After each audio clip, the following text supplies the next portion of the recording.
दोस्तों हिंदी में एक पुरानी कहावत है, देर आए दुरुस्त आए। लेकिन अगर कोई कंपनी बहुत टाइम बाद बहुत सारी रिसर्च करके अपना प्रोडक्ट लॉन्च कर रही है और उसके बाद भी उसके अंदर इम्परफेक्शंस हैं, तो फिर ये कहावत बिल्कुल भी फिट नहीं बैठती है। आज मैं आपसे बात करने वाला हूँ होंडा एलिवेट के बारे में कि पिछले दिन मैंने कल रात एक वीडियो बनाई थी जिसमें मैंने आपको बताया था कि हर वेरिएंट में आपको क्या क्या फीचर्स देखने को मिल जाते हैं। आज मैं आपको बताने वाला हूँ कि कौन से वो मस्ट हैव फीचर्स हैं जो हर वेरिएंट में आपके लिए मिसिंग है। अगर आप इस गाड़ी को लेने का प्लान कर रहे हैं, आप एक कॉम्पैक्ट एसयूवी की तलाश कर रहे हैं, आपका बजट 12 से 18 लाख के कहीं बीच में लाई करता है, तो डेफिनेटली ये वीडियो आपको हेल्प करने वाली है। ऐसा नहीं है कि ये गाड़ी अच्छी नहीं है या फिर इसके अंदर कुछ चीजें ऐसी नहीं है जो कंपटीशन को बीट कर सके, लेकिन कुछ चीजें ऐसी भी हैं जो इसको कंपटीशन से थोड़ा सा पीछे धकेल देती हैं। आज मैं आपसे बताने वाला हूं उन्हीं सब चीजों के बारे में। आप हैं दोस्तों ईएम कार्स पर, एवरीमेट कार्स, जहां पर कि आपको automotive related inside information provide की जाती है सबसे पहले। अगर आपने अभी तक नहीं किया है तो जरूर आगे बढ़ने से पहले इस चैनल को सब्सक्राइब कर लीजिए, क्योंकि वीडियो बनाने का हमारा मोटिव होता है आपको बेस्ट पॉसिबल इन्फॉर्मेशन और बेस्ट पॉसिबल गाइडलाइंस प्रोवाइड करना, जिससे आप अपने लिए एक सबसे बेहतर गाड़ी चूज कर सकें। शुरुआत कर लेते हैं दोस्तों इसके एसवी वेरिएंट से। अब यहाँ पर वैसे तो इस वेरिएंट में आपको बेसिक सारी चीजें देखने को मिल जाती हैं जो कि आप स्क्रीन पर इस वक्त अपने देख ही पा रहे होंगे। अच्छी बात यह है कि यहाँ पर आपको एलईडी प्रोजेक्टर हेडलैम्प भी देखने को मिलते हैं। यहाँ कोई हेलोजन हेडलैम्प का यूज नहीं किया गया है, लेकिन यहाँ पर कुछ चीजें मिसिंग है। उनके बारे में अगर मैं आपको एक एक करके बताऊं तो यहाँ पर एटलीस्ट एक 2 दिन का इंफोटेनमेंट सिस्टम होना चाहिए था। किसी भी गाड़ी की अगर बात करें एंट्री वेरिएंट में डेफिनेटली जो है आपका टच स्क्रीन वाला music system Android auto Apple CarPlay के साथ नहीं होता है, बट अगर एक 2 दिन का इंफोटेनमेंट सिस्टम हो तो कहीं ना कहीं जो इंसान गाड़ी खरीद रहा है, जो उसमें इन्वेस्ट कर रहा है, उसके पास एक ऑप्शन होता है कि एकदम से उसको पैसा खर्च करने की जरूरत नहीं पड़ेगी, क्योंकि हर किसी को एटलीस्ट एक म्यूजिक सिस्टम तो गाड़ी में चाहिए होता है। तो अगर 2 दिन का भी होगा 4 स्पीकर के साथ में बेसिक वाला, तो भी वो कुछ लोगों के लिए काम कर जाएगा, क्योंकि बहुत से लोगों को फैंसी चीजों की जरूरत नहीं होती है। दूसरी मस्ट है फीचर ये कि इस गाड़ी के अंदर 17 इंच के जो टायर हैं वो स्टैंडर्ड होने चाहिए थे। अगर हम कंपटीशन की बात करें तो यहाँ पर ग्रैंड विटारा में भी 17 इंच के टायर आपको देखने को मिल जाते हैं। तो 17 इंच के टायर बेसिकली इसको कॉम्प्लीमेंट भी करते हैं और इसका जो बॉडी स्ट्रक्चर, जो इसका जो बल्कीनेस है गाड़ी का, वो उसके साथ सूट भी करते। 16 इंच के टायर डेफिनेटली इसको एक अंडर प्रोपोर्शनेट फील कराएंगे।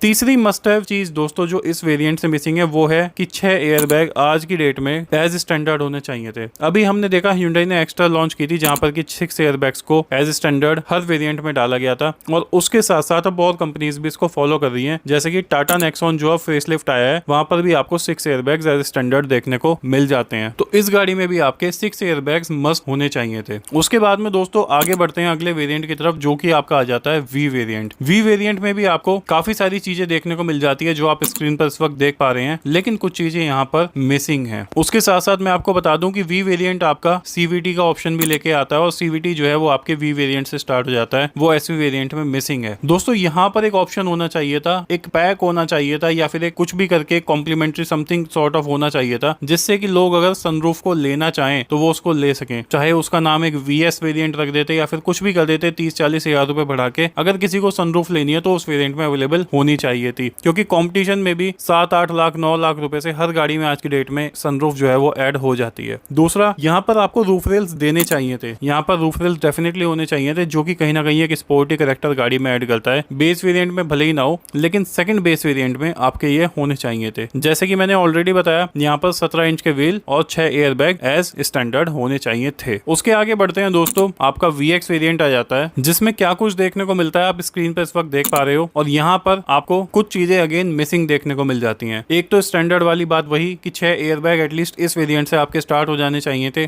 आपने 6 एयरबैग्स को सिर्फ टॉप वेरिएंट GX में डाला, जो कि बिल्कुल भी सही नहीं है, और यहाँ पर 6 एयरबैग्स एज मस्ट होने चाहिए थे। अगर आपने स्टैंडर्ड अक्रॉस ऑल वेरिएंट्स नहीं किए हैं तो एटलीस्ट वो VX वेरिएंट में इंक्लूड होना चाहिए था। VX वेरिएंट के बारे में बता दूं दोस्तों, ये वेरिएंट इस गाड़ी का सबसे ज्यादा वैल्यू फॉर मनी वेरिएंट बताया जा रहा है, और मेरे हिसाब से भी जो मैंने अभी तक एनालाइज किया है, इसमें काफी कुछ जो है वो इंक्लूड हो जाता है। VX वेरिएंट सबसे ज्यादा वैल्यू फॉर मनी रहने वाला है, और सबसे ज्यादा बुकिंग और डिलीवरीज इसी वेरिएंट की होने वाली है, बशर्ते कि इसके जो प्राइसेस हैं वो सही से अनाउंस किए जाएं। अब दोस्तों यहाँ पर मेरा मानना यह है कि एक पैनोरामिक सनरूफ दी जानी चाहिए थी, क्योंकि जहां तक मैं मान के चलता हूँ ये 17 से 17.5-18 लाख रुपए के आसपास ऑन रोड पड़ेगा आपको। तो यहाँ पर डेफिनेटली एज पर कॉम्पिटिशन, चाहे आप क्रेटा की बात करो, ग्रैंड विटारा की बात करो, और अब तो सेल्टोस में भी आपको पैनोरामिक सनरूफ देखने को मिल जाती है, तो यहाँ पर वो होनी चाहिए थी। उसके अलावा एक चीज देखकर मुझे बड़ा अजीब लगा कि क्रोम के जो डोर हैंडल्स हैं वो सिर्फ आपके टॉप वेरिएंट में है। मेरे ख्याल से ये छोटे छोटे निकनेक्स आपको इस वेरिएंट से स्टार्ट कर देने चाहिए थे, और क्रोम डोर हैंडल्स इस वेरिएंट में भी होना चाहिए था। और चौथी चीज दोस्तों, यहाँ पर आपको एडास टैग जरूर देना चाहिए था। यहाँ पर भले ही आप होंडा कनेक्ट को ना इंक्लूड करो तो आपको एटलीस्ट एडास टेक तो इस वाले वेरिएंट से स्टार्ट कर देना चाहिए था। और अब फाइनली दोस्तों बढ़ जाते हैं अपने लास्ट वेरिएंट की तरफ, जो कि आ जाएगा आपका ZX वेरिएंट। ZX वेरिएंट में आपको क्या कुछ देखने को मिलता है, क्या कुछ एडिशन हो जाता है, वो आप स्क्रीन पर इस वक्त देख सकते हो। और यहाँ पर मस्ट हैव आपकी पैनोरामिक सनरूफ दी जानी चाहिए थी। भले ही लोअर वेरिएंट्स में आपकी जो है कॉम्पैक्ट साइज सनरूफ हो, लेकिन यहाँ पर आपकी as a must panoramic sunroof दी जानी चाहिए थी। उसके अलावा भी कुछ ऐसे छोटे छोटे फीचर्स हैं जो कि यहाँ पर होने चाहिए थे, जो काफी ज्यादा मैटर करते हैं और इस गाड़ी को प्रीमियम बनाने में काफी ज्यादा सपोर्ट करते हैं। दूसरी चीज दोस्तों जो यहाँ पर होनी चाहिए थी वो था एयर प्योरीफायर। यहाँ पर डेफिनेटली AQI इंडेक्स के साथ में एयर प्योरीफायर दिया जाना चाहिए था, जो कि आपको कंपटीशन में भी, इनफैक्ट नेक्सॉन फेसलिफ्ट में भी ये फीचर जो है वो इंट्रोड्यूस कर दिया गया है। तीसरी चीज की अगर मैं बात करूं तो यहाँ पर जो सीट्स हैं वो आपकी मैनुअली एडजस्टेबल हैं, जो कि इलेक्ट्रिकली एडजस्ट होनी चाहिए थी। चाहे आप क्रेटा को देखें या फिर आप सेल्टॉस को देखें, वहां पर आपकी इलेक्ट्रिकली एडजस्ट सीट्स और बूट ओपनिंग आपकी दी जानी शुरू हो जाती है। तो यहाँ पर भी वो ऑप्शन आपके लिए होना चाहिए था। भले ही आपका बूट जो है वो मैनुअली ऑपरेटेड हो, लेकिन आपकी जो सीट्स हैं वो इलेक्ट्रिकली एडजस्टेबल होनी चाहिए थी। चौथी चीज दोस्तों यहाँ पर आपको एम्बिएंट लाइटिंग दी जानी चाहिए थी। अगर आप ब्रीजा के भी टॉप वेरिएंट को देखेंगे तो वहां पर आपको एम्बिएंट लाइटिंग दी जाती है, लेकिन इस वेरिएंट में वो मिसिंग है।